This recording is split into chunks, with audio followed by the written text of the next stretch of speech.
अगर आपका confidence I है तो आपका जो टारगेट है वो अचीव कर लोगे, यही तय करता है 400 प्लस। बच्चे बोल रहे होंगे भैया हम इन सब चीजों को नहीं मानते हैं, हमने जो साल भर मेहनत किया है मैं उस पर विश्वास करता हूँ, तो ये चीज ठीक है, ठीक है। आपने जो मेहनत किया उस पर विश्वास करो और सबसे प्रायोरिटी उसी का होना चाहिए, ठीक है। लेकिन अक्सर आप लोगों ने सुना होगा कि गांव का कोई बच्चा है, ठीक है, वो बहुत ज्यादा हार्ड वर्क करता था, बहुत ज्यादा मेहनत करता था, फिर भी उनका अच्छा स्कोर नहीं आ पाया, ठीक है। उन सब का रीजन यही सब होता है, ठीक है। ये जो चीजें मैं आपको बताने जा रहा हूँ यही सब एक कुछ कुछ जो रीजन होती है, इसी की वजह से उनका वो होता है जो मार्क्स नहीं आ पाता है।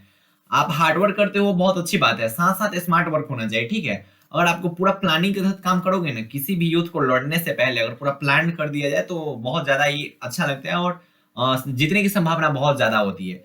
तो बच्चे बोल रहे होंगे कि भैया ये क्या बता रहे हो कि confidence is directly proportional to result, क्या आप केमिस्ट्री पढ़ा रहे हो? भाई ऐसा कुछ नहीं, देखो होता यूं है ना कि अंतिम के टाइम में ना अगर आपका कॉन्फिडेंस हाई है, देखो कॉन्फिडेंस तो मेंटेन करके रखना चाहिए, ठीक है।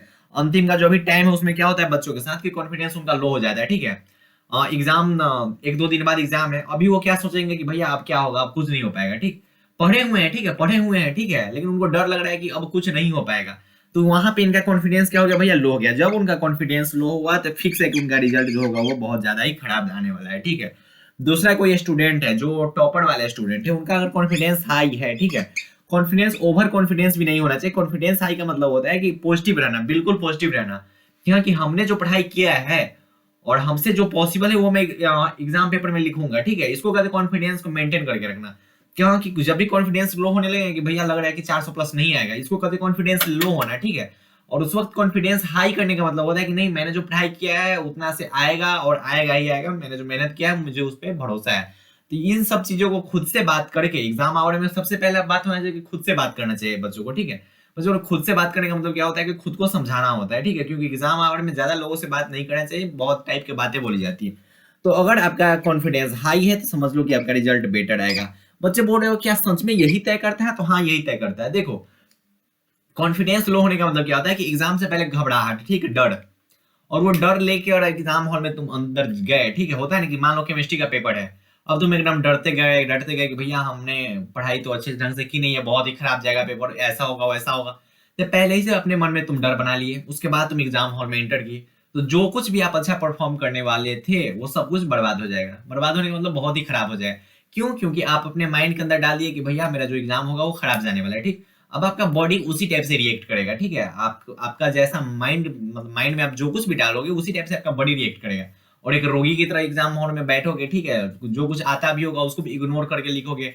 तो इन सब चीजों पे थोड़ा ध्यान रखना है, इसे अपना कॉन्फिडेंस हाई रखना है। कॉन्फिडेंस हाई रखने से क्या होता है कि आप पॉजिटिव रहोगे। अगर आप पॉजिटिव हो, अगर आपका माइंड पॉजिटिव है एग्जाम टाइम में, तो आपका एग्जाम है बहुत ही बेटर जाएगा। दूसरा, आप इनर्जेटिक रहोगे, ठीक। बच्चे बोल रहे हो एनर्जेटिक तो खाना पीना से होते हैं, देखो वो तो एनर्जेटिक दूसरे टाइप के होते हैं एनर्जेटिक, ठीक है। एक एनर्जेटिक होता है मेंटली एनर्जेटिक, ठीक है, जिसको कहते हैं मानसिक तौर पे मजबूत होना। तो वो एनर्जेटिक की मैं बात कर रहा हूँ। तो अगर आप खुश रहोगे, कॉन्फिडेंस आपका अच्छा खासा रहेगा, ठीक है, तो आप पॉजिटिव रहोगे। सेकंड बात, आप एनर्जेटिक रहोगे, मेंटली एनर्जेटिक की बात मैं कर रहा हूँ। और उसके बाद कूल रहोगे। कूल रहने का मतलब क्या होता है कि एग्जाम टाइम में बिल्कुल शांत रखना, बिल्कुल जैसे होता है ना कि एक शेर जो होता है वो शिकार करने से पहले एकदम रिलैक्स रहता है, एकदम शांत शांत, है ना, वो पहले भौंक नहीं देता है, तो उससे पहले एकदम कूल रहता है माइंड से। तो उसी टाइप का जो टॉपर होता है वो एकदम कूल रहते हैं, है ना, समाज में जाके बोलने नहीं लगते कि भैया हम इतना मार्क्स ला रहे हैं। पता चलता है कि अगर बोल दिए तो फिक्स है कि नहीं आएगा, क्योंकि गिराने वाले बहुत ज्यादा है। तो आपको क्या करना है, अपना कॉन्फिडेंस हमेशा हाई रखना है। अगर आपका कॉन्फिडेंस हाई है तो आपका रिजल्ट बहुत बेटर आने वाला है। अगर आपका कॉन्फिडेंस लो है तो आपका रिजल्ट बहुत ही घटिया आने वाला है। इसलिए मैं बोल रहा हूँ कि कॉन्फिडेंस अपना हाई रखो। अंतिम का जो टाइम है उसमें पढ़ाई किए हो, ठीक है, पढ़ाई किए हो, लेकिन अगर ये सब चीजों पे ध्यान रखोगे ना, अगर आपका कॉन्फिडेंस मेंटेन करने का मतलब क्या होता है कि अगर जो माइंड में आ रहा है थॉट्स क्या कि भैया मेरा एग्जाम खराब जाएगा, उसको रिप्लेस करके बोलोगे हाँ कि मेरा एग्जाम बहुत ही बेटर जाएगा। बोलो, ठीक है, खुद से बोलो, नहीं हो रहा है फिर भी जबरदस्ती बोलो कि हाँ कि मेरा एग्जाम बहुत बेटर जाएगा, खराब जाने वाला है फिर भी बोलो कि हाँ बेटर जाएगा। अगर आप अपने माइंड में ये चीज लेके एग्जाम हॉल में एंटर करते हो तो आपका जो माइंड होगा, आपका जो बॉडी होगा, फिजिकली और मेंटली दोनों पॉजिटिव तरह से रिएक्ट करेगा और आपका एग्जाम बहुत ही बेटर जाएगा। तो इन सब चीजों पे आपको ध्यान रखना है और अंतिम का जो टाइम है उसमें कॉन्फिडेंस लो नहीं होने देना है, ठीक है। अगर एक पेपर खराब चले जाए इसके बदले ये नहीं है कि आगे वाला भी पेपर खराब ही जाएगा, ठीक है। अगर एक खराब जा रहा है तो कोई दिक्कत नहीं है, ठीक है, उसको इग्नोर करके जो अगला आने वाला है उस पर थोड़ा फोकस करना है, ठीक है। तो ट्राई करते रहे। बाय, टेक केयर, जय हिंद प्यारे प्यारे भाई और प्यारी प्यारी बहनों, ऑल दी वेरी बेस्ट।